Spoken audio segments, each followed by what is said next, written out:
لوگوں تمہارے پاس تمہارے پروردگار کی طرف سے نصیحت اور دلوں کی بیماریوں کی شفا اور مومنوں کے لیے ہدایت اور رحمت آ پہنچی ہے۔ کہہ دو کہ یہ کتاب اللہ کے فضل اور اس کی مہربانی سے نازل ہوئی ہے، تو چاہیے کہ لوگ اس سے خوش ہوں،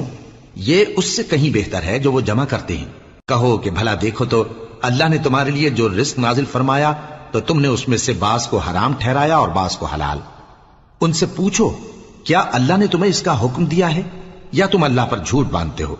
اور جو لوگ اللہ پر جھوٹ باندھتے ہیں وہ قیامت کے دن کی نسبت کیا خیال رکھتے ہیں؟ بے شک اللہ لوگوں پر مہربان ہے، لیکن اکثر لوگ شکر نہیں کرتے۔ اور تم جس حال میں ہوتے ہو، یا قرآن میں سے کچھ پڑھتے ہو یا تم لوگ کوئی اور کام کرتے ہو، جب اس میں مصروف ہوتے ہو تو ہم تمہارے پاس ہوتے ہیں، اور تمہارے پروردگار سے کوئی ذرہ بھر بھی چیز پوشیدہ نہیں رہتی، نہ زمین میں اور نہ آسمان میں، اور نہ کوئی چیز ہے اس سے چھوٹی اور نہ بڑی مگر کتاب روشن